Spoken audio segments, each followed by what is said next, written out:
Since the year 1650, the double bass has been an integral part of orchestras worldwide. For centuries, it was primarily an accompaniment instrument, but in the mid-1800s, one man moved the double bass into the spotlight. Giovanni Bottesini acted as the catalyst for what has now become a ubiquitous repertoire of double bass solos all over the globe. For the duration of his career, he only played on one double bass, which has passed through many hands since his death. The current owner of this bass has invited Arizona State University professor Catalin Rotaru to record, for the first time, Bottesini's music using Bottesini's personal bass.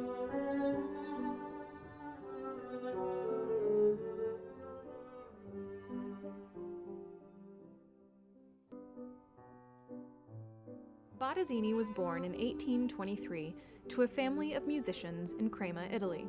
When he was quite little, his father taught him how to play the clarinet and viola.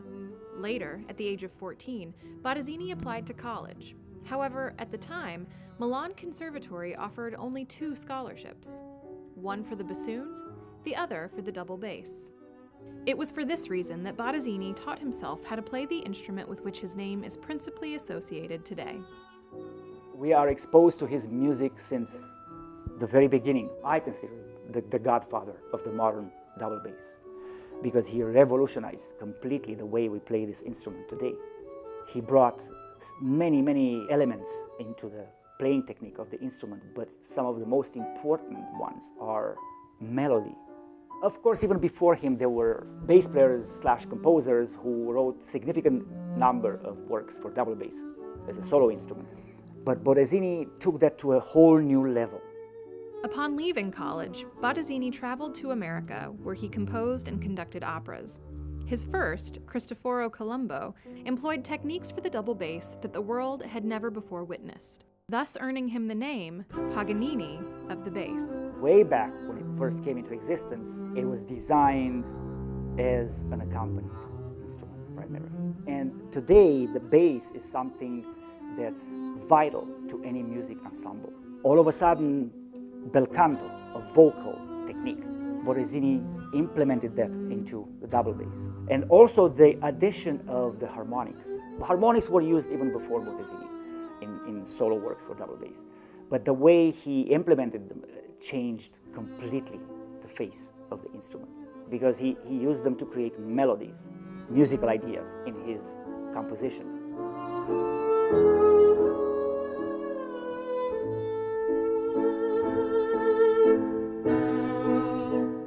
Despite his travels and the length of his musical career, Bottesini only played on one double bass, which was crafted by a legendary Milanese luthier, Carlo Antonio Testore. You know, everybody heard the name Stradivarius. He's one of the most famous string instrument makers in the history of mankind. But just like Stradivarius, there were a plethora of other famous luthiers. Testore is one of them. He made a series of double basses too, and one of them happened to have gotten into Bottesini's hands. それでミラノの操り人形の小屋の後ろに弦が張ってない状態でいい楽器があるよという情報を得て、ボッテシーニがそれを探して見つけてその弦を張って、それでその後も彼はそれを多分16、17歳の時に手に入れたけど、一生公開の演奏ではあの楽器しか使ってない。Now, this instrument has been kept out of public eyes, public sight, for a number of years. Most people actually don't even know where the instrument is. The bass's current owner, Hiroyuki Tokutaka, has invited Catalin and his team to showcase 8 of Bottesini's compositions, using the very bass on which they were composed. Tokutaka has opened his home, which will serve as the recording studio.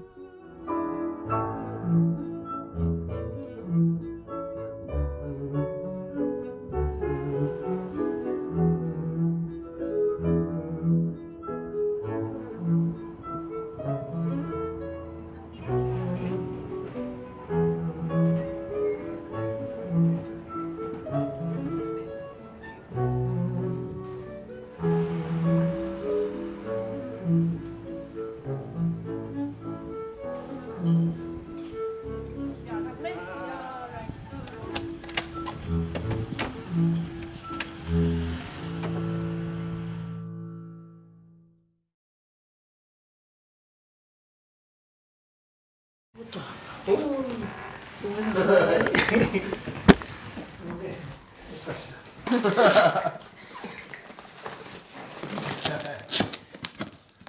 鹿児島にいらっしゃる時。そうそうそうそう。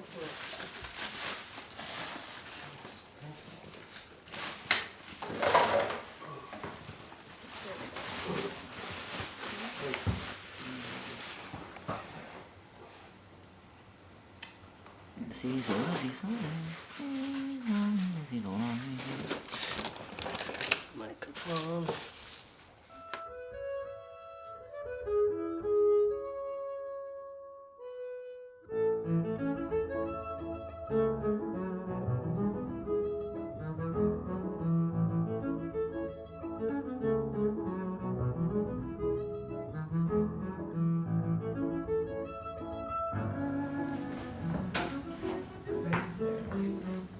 Yes.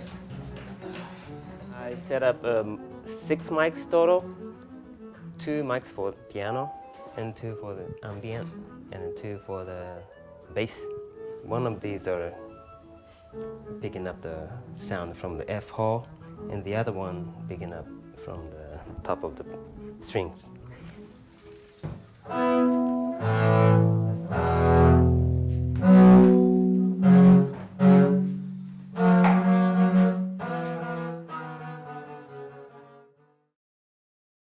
Feeling really good, although it's a combination of joy, excitement, and maybe 5% anxiety. I'm sure today we'll still adjust the knobs and levers to trying to get the best possible sound. We need luck, of course, like with anything of this magnitude.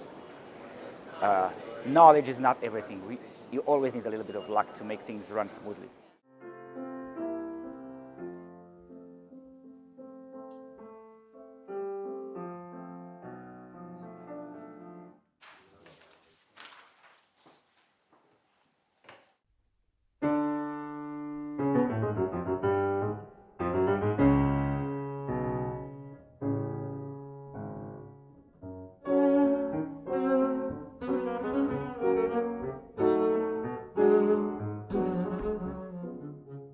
First time I heard about the Bottesini bass was years ago. It's kind of a mythological figure in the bass world, and not many people have seen it, and even fewer have played it. So it was kind of mysterious, and then I learned it was here in Japan, and I had an opportunity to get to know it, and I'm really grateful for that chance. We start preparing, knowing about what pieces we're going to play. We start rehearsing some pieces, so to get used to playing with each other. For this recording particularly, we've had a couple of practice sessions, rehearsal sessions. A few months ago, she came to Phoenix, and we did a few days of intense rehearsal. You think the air conditioning fan is going to bleed through the mics? Yeah. Because we're going to die without air conditioning. It's the humidity, not the temperature. And the bass tuning is going to go crazy.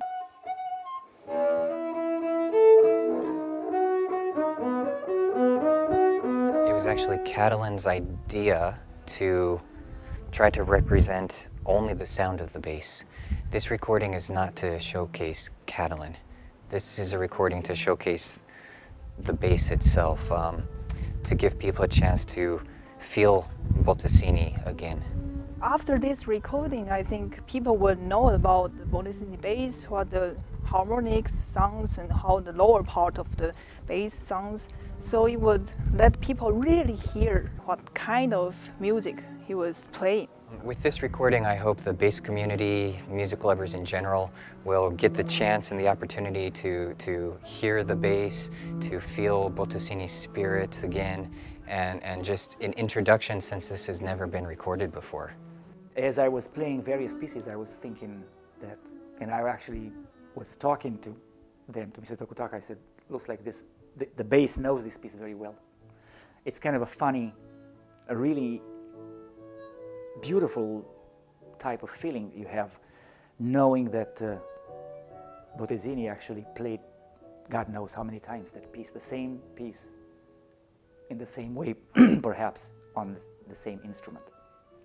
So it's a very interesting mix of feelings you have playing this instrument. It's just such an overwhelming feeling. And then again, as I play and produce sound on it, and the bass responds, and it kind of tells you its story and talks to you in its own language. It's just beautiful. Sometimes there are feelings beyond words, difficult to describe.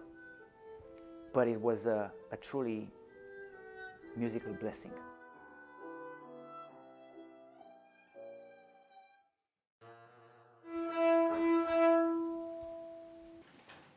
Ready? Okay.